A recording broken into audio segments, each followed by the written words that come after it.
In this video, we'll try to understand how we can handle multiple submit buttons in a single form in MVC.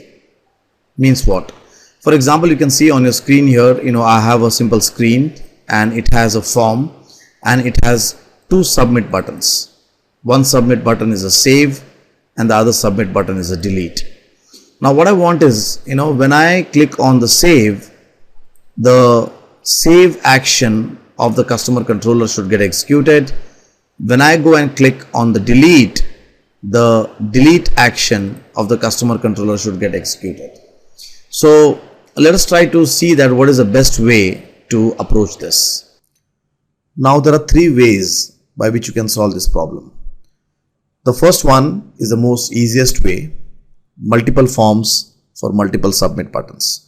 In other words, what I can do is I can go and create two forms here. So one form for the first submit button and the other form for the second submit button. So this first form will point towards the action which is save, right? And the second form will point towards the action which is delete. Okay, action which is delete. So if I now do a Control F5, so there my screen is running. So if I now click on save, it goes to save. If I click on delete, it goes to delete, right? So this is the first way of handling this situation. So you can call this way as HTML way or the multiple forms way. But now a lot of people, probably would like to do like this. They would say that, they have only one form. Okay. So in other words, they have just like this. Okay, so they don't really have multiple forms, or they do not have the luxury to create multiple forms. So in that case, how do we handle it? So so you have a situation like this, and in real time you will always have a situation like this, where you have you have only one form and you have multiple buttons. So now how do you solve this problem? So if you have this restriction of having a single form and multiple submit button, then the next decent approach to solve this problem is by using jQuery or JavaScript. So what we can do here is basically you can write two functions here. So you can approach this problem in the following way. So you can have two functions. Let us say this is for save, and this function is for delete. And on the click of this submit button, I will call first save, and on click of this submit button, I will call delete.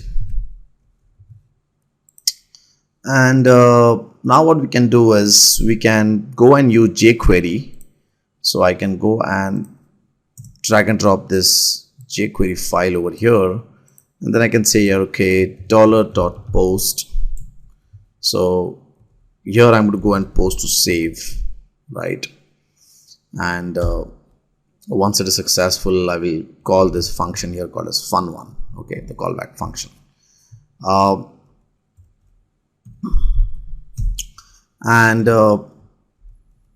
In the second function, I will make a post to the delete, right? And this function fun1 is nothing but it's a callback function. So I can just go and put here alert data. So now let us go and run this application. Let us see how it looks like. /data screen. So when I click on save, you can see save has been called. When I click on delete has been called, right? But again, this is good solution. It is Ajax oriented. It is using jQuery. But what if someone says that, okay, I don't want to use jQuery. Okay, I don't want Ajax. I want that old submit HTML, right? And I want a more elegant solution. So in short, he is now not looking at jQuery. He wants some other solution, right? So how do we go and approach this problem? So the other approach is by using the action name selector attribute. Okay. Now this action name selector attribute is a more server-side way of solving this multiple submit button problem. What is this action name selector attribute? This action name selector attribute is nothing but it's a class, and this class will help us to write the conditional logic on which you can go and say that, okay, if this condition is true, then you go and invoke this action. If this condition is true, then you go and invoke this action. Okay, so in other words, what I can do is I can go and create a class here. So it's more of a server-side solution. I'll say that, okay, submit button, right? And I will inherit from the action name selector attribute. So let me go and have a name here, right? So this name is nothing but it is the name of this submit button. Okay, so if the name is save, then I would like to go and invoke this save. And if the name is delete, so in case if the submit is coming from the delete submit, then I would like to go and invoke this, right? So in other words, what I can do now is I can go and decorate here saying submit button. Okay, so if the name is save, then you invoke this, and in this case I'll say if the name is delete, then you invoke this action. So now this name value here, the save and delete, gets passed to this class, right, through this property. And over here we also need to write the logic, saying that if that value is found here, then it should return true, so that he can execute this method, right? So for that we need to go and write the logic in the isValidName function. So if you look at this isValidName function, it actually returns a boolean. Okay, so over here I'm going to go and say the following. So over here the first thing I will say, go and get this name value, whatever is this name value, that is save or delete, go and try to find this value in the value provider collection. Now what is this value provider collection?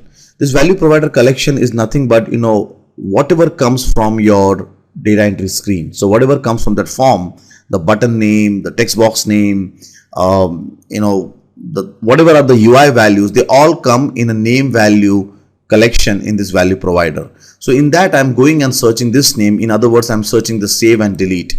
So if I find,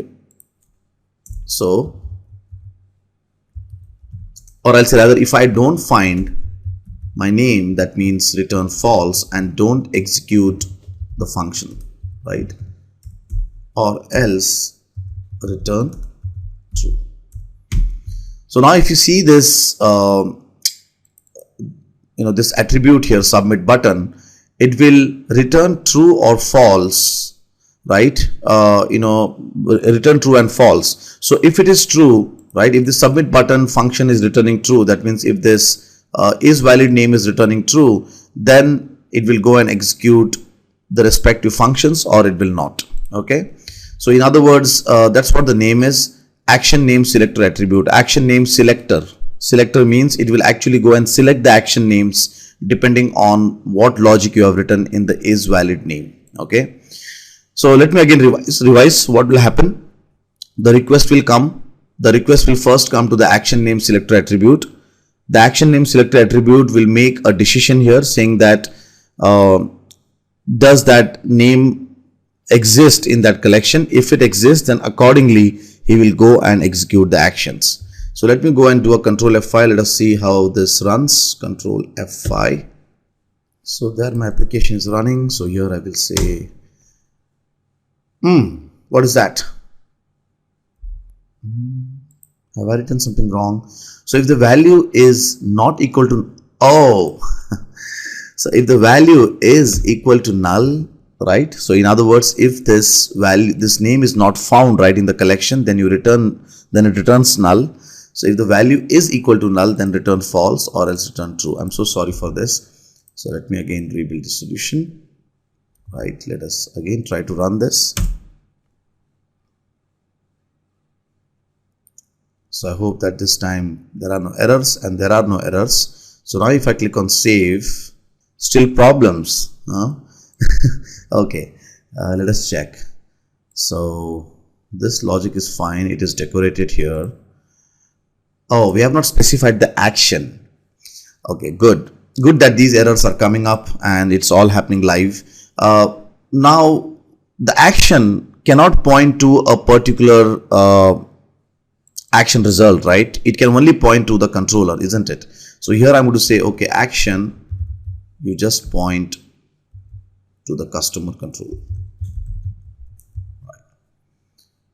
Build this. It's HTML change. I don't have to build it, but still, like. So let us see now. Let me go and first press enter. So basically, when you are using this action name selector attribute, right, ensure that you post to the controller. You only just give the controller name, and the action name, the selector will figure out. Okay. So now let me go and click on save. You can see now save is getting executed. Now let me go and click on delete. Now delete is getting executed. And tomorrow, the best thing about this approach is tomorrow you just go and add new submit buttons here, or you add new UI types, right? And you go and you add new actions here. You just go and specify the name, and automatically he will figure out what to do, right? So basically, when you have this multiple submit button issues, there are three ways by which you can solve it. First one, HTML way, where you have two forms, right? And for every form, you specify a submit button.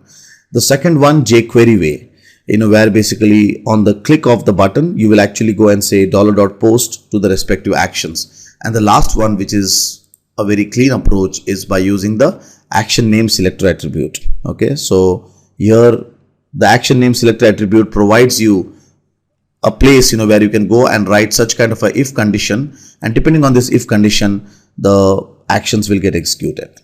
So I hope that you enjoyed this video. Thank you so much.